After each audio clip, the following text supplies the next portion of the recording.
7 de marzo de 2024. Se confirma a través de redes sociales oficiales que el creador de Dragon Ball, esta mítica serie de anime, ha fallecido a la edad de 68 años. Akira Toriyama es su nombre, el cual con sus obras como Doctor Slump o sus diseños de personajes en Dragon Quest y otros videojuegos, pues marca hitos en estos ámbitos del anime y también de los videojuegos. Para muchas personas el nombre, a pesar de la lejanía, de las latitudes, pues es un constante en la infancia para todos los millennials. Alguna vez escucharon de este personaje con pelos parados. Yo cuando lo empecé a ver, pues no era ni siquiera cristiano y lo continué viendo después porque no tenía ninguna limitación en casa para que alguien me dijera, hey, no veas esto. En particular puedo recordar dos momentos clave que yo sentí como niño que me marcaron en el aspecto de ver una serie de televisión. El uno fue la primera transformación en Super Saiyajin de Goku, ya saben, la saga de Freezer, donde va Nameku, y después de la muerte de su mejor amigo Krillin y también de otros personajes, también de un maltrato hacia toda la raza de los Saiyajin, de enterarse de eso y de los Namekusei. Bueno, Goku despierta su poder oculto de ser el legendario Super Saiyajin. El segundo momento clave en mi afición hacia ese personaje fue el final de Dragon Ball GT. Para muchos, una obra no canon. Para mí, en su momento, era la continuidad obvia, porque no había otra continuidad. Y para mí ese final de GT, de Pan viendo por última vez a su abuelito, a su querido abuelito, en el torneo de artes marciales y después no volver a ver jamás su rostro, fue clave. Después el recuento de todos los momentos desde Dragon Ball chiquito hacia ese momento, pues fue una despedida muy entrañable para mí. La repasaba constantemente en los días posteriores a ver el episodio y queda en mi memoria como wow, terminó increíble, terminó de una forma asombrosa, como no lo hubiera deseado un niño de esa edad. ¿Por qué estoy hablando esto? Y quizás tú como evangélico, tengas una sensibilidad particular hacia el personaje. Digo, muestra demonios, muestra cosas bastante aberrantes, animales hablando, escenas subidas de tono y más cosas, ¿no? Y sobre todo la alusión a personajes con nombres como Satán, digo, es una alusión directa que, bueno, te hace cuestionar si realmente el que estás viendo enfrente tuyo es cristiano. Me gustaría, desde la serie, analizar este problema que muchas mamás evangélicas tuvieron en los 90s, 2000s y que marcó una generación. El hecho de que la mamá le sacara todas las figuritas, todas las estampitas, todos los tazos y los quemara y orara con fervor y se escandalizara porque no se terminaban de quemar, marcó el sentido religioso de unos niños, después unos jóvenes y unos adultos que nos muestran las estadísticas se están alejando cada vez más de las iglesias. Están mostrando una reticencia a conocer el mensaje del Señor por relacionado inmediatamente con una actitud agresiva de sus padres, de los pastores que atacaban con fervor unos dibujitos animados que muchas veces mostraban valores elevados de lo que es la amistad y la lealtad o del orgullo, ¿no? Un ataque contra el orgullo y otras cosas. Hay una serie en particular que los fans creen que debió ser el final natural de Dragon Ball y Dragon Ball Z. La saga de Freezer. En resumidas cuentas, un emperador usaba a la familia de Goku y de todos los personajes principales llamados Saiyajin de su linaje para conquistar otros imperios. Y a cambio, como él tenía mucho miedo de lo que podrían hacer si se fortalecían esta raza, a cambio de sus fieles servicios, decidió destruir su planeta. Con soberbia, en medio de risas, mostrando como si fuese algo bonito, un espectáculo de fuegos artificiales, destruye todo lo que amaban, esa raza. Hay dos supervivientes principales, uno es el legítimo heredero de reinado y otro es un plebeyo, que es el personaje principal, Goku, que termina sin ninguna conciencia de su origen, teniendo un abuelito que lo cría como terrícola, haciendo lazos entrañables con un sinfín de personajes, luchando en resumen por el bienestar de la Tierra. Ambos personajes llegan en esta saga contra Freezer. Goku se entera precisamente de que él ha destruido todo su pasado, pero también está destruyendo y amenazando su presente, a su familia, a su hijo, a su mejor amigo. Explota en esta transformación y decide vencerlo. Y mientras también el otro personaje, Vegeta, bueno, intenta también recuperar lo perdido. Al final, esta pesadilla que tenía Freezer de que uno de ellos se levantase y le derrocase, que es una profecía que le dijeron a sus antepasados, termina siendo lo que él mismo lleva a cabo con sus acciones, lo que él mismo produce. ¿Por qué? De no haber destruido al planeta, no hubiera habido en los sobrevivientes un marcado deseo de venganza. Y al final sus acciones, al ser un dictador, al querer destruir estos planetas, terminan enfureciendo a Goku y transformándole en el legendario Super Saiyajin, aquel cuya leyenda decía que iba a derrocar a Freezer. Terminan siendo sus acciones las que producen lo que tanto temía. ¿Por qué tomo esta historia en particular? ¿Y por qué pretendo que esto sea un paralelismo con el asunto de las mamás, tías, abuelas evangélicas, pastores, papás, que se escandalizaban por cosas como Dragon Ball?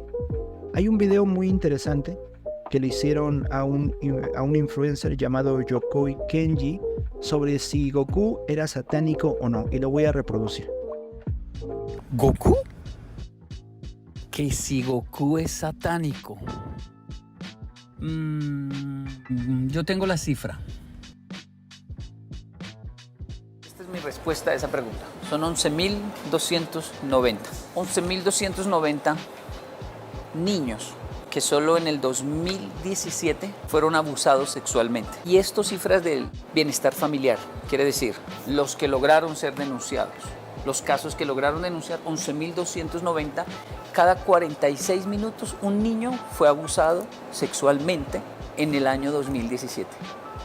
Yo llevo años trabajando con niños en 3 continentes distintos. Tengo 38 años, tengo un niño de 16, un niño de 10 años y nunca he escuchado un caso de que Goku se haya salido del televisor, entrar al cuarto de un niño y acosarlo sexualmente. Nunca he escuchado un caso de que Naruto, Pokémon, Mickey Mouse entrara a un cuarto a tocar las partes íntimas de una niña. Nunca.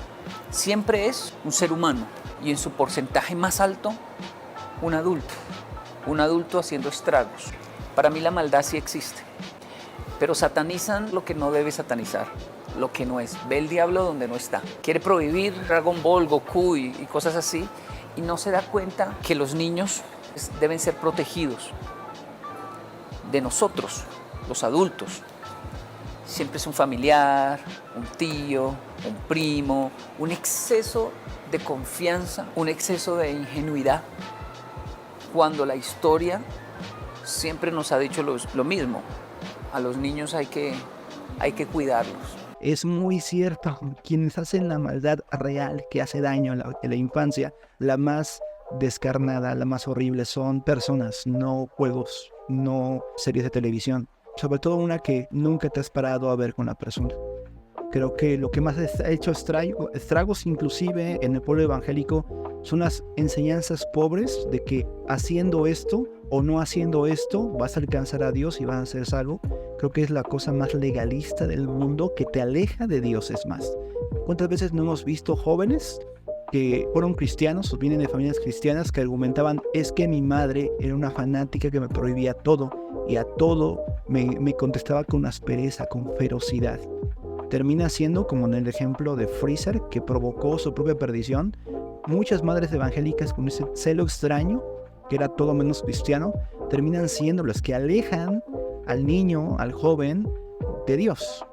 Muchos de mi generación, una de dos, o tuvieron que sufrir este tipo de actitudes de sus padres y pastores y callar en silencio y por lo tanto tener una falsa idea de Dios, o quizás directamente salirse porque esa fue la punta de entrada, pero realmente todo lo que yo hacía no complacía a mi padre, no complacía a mi madre.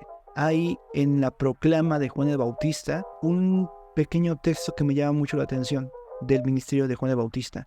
Sí, vemos que él se vestía de piel de camello y se iba a regiones desiertas y la gente lo seguía y los bautizaba. Pero parte de este bautizo que hacía era un bautizo de arrepentimiento, tiene como consigna volver el corazón de los padres sobre los hijos y de los rebeldes a los justos. Pero esta parte de los padres hacia los hijos, como delatando que hay una desconexión de ambas generaciones, pero muchas veces esta separación es provocada por los padres. Por eso la predicación de Juan el Bautista es volver el corazón de los padres hacia los hijos, de los rebeldes a los justos, como diciendo, hey padres, ustedes son los rebeldes, ustedes fueron los que abandonaron a sus hijos. En ese tiempo creo que es muy notorio que muchos padres han abandonado a sus hijos. Ya va una generación de eso. Va una generación de que las expectativas de éxito, las expectativas laborales, nos llevan o nos seducen para invertir mucho más tiempo en aquellos objetivos mundanos que tenemos de éxito, de dinero, y mucho menos en la inversión de cariño, de tiempo en los hijos. Ya va una generación y vamos por la segunda. La segunda ya es una generación que definitivamente se ha desvinculado de su afecto natural para con los padres. Eso lo habla Romanos 1, pero mucho viene a causa de la desconexión de los padres hacia los hijos. Por eso la predicación de Juan el Bautista es volver el corazón de los padres hacia los hijos, reintegrarlos, que haya nuevamente una hermandad, que haya una tolerancia, que haya una búsqueda, no solamente de buscar la paja o la viga en el ojo del hijo, sino de llevarle y ayudarle a quitársela eficazmente, de sentarnos y ver lo que aman. Ya es una generación distinta. En esta generación sí, sigue teniendo cierta influencia de Dragon Ball Super, que es lo que le está tocando a los Xennials y a los Alpha. Pero hay otras series, hay otros referentes, hay otras personas que admiran. En mi caso fue quizás Goku o Dragon Ball quien marcó ciertos valores en mí, pero hay generaciones nuevas que tienen sus propios referentes y no podemos simplemente llegar y decir eso es satánico, sin siquiera sentarnos a saber lo que están experimentando viendo esa persona. Es muy parecido a lo que dijimos en el primer episodio de esta serie, donde hablamos de aquel pastor que destruye una estatua de la Virgen de Guadalupe y otra de la Santa Muerte. Definitivamente no hay evidencia en la Biblia de una destrucción de ídolos sin intervención de aquellos que los adoraban. Es decir, primero había la conversión del corazón, el reconocimiento de la propia idolatría y después la destrucción del ídolo. Porque el ídolo destruido no acaba con el problema. Y si el problema, que creo que no es una idolatría de facto de los niños hacia sus series televisivas, sino el hecho de que están viendo en este ser una atención a mí, una inculcación de valores a mí y me lo destruyen, bueno, estás destruyendo no un ídolo, sino aquel personaje o persona que está tomando el lugar que deberías tomar tú. Un referente, por ejemplo, es el Temach.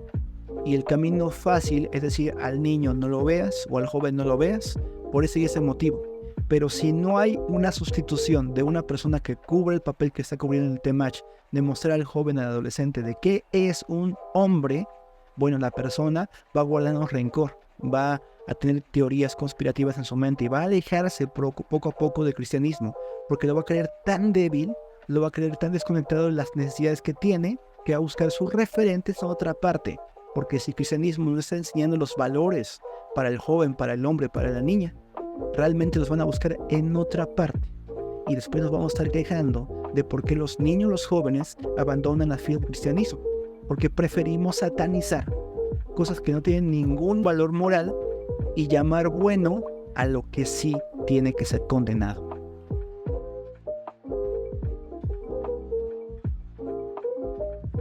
Por cierto, ¿ya vieron mi camiseta? Yeah.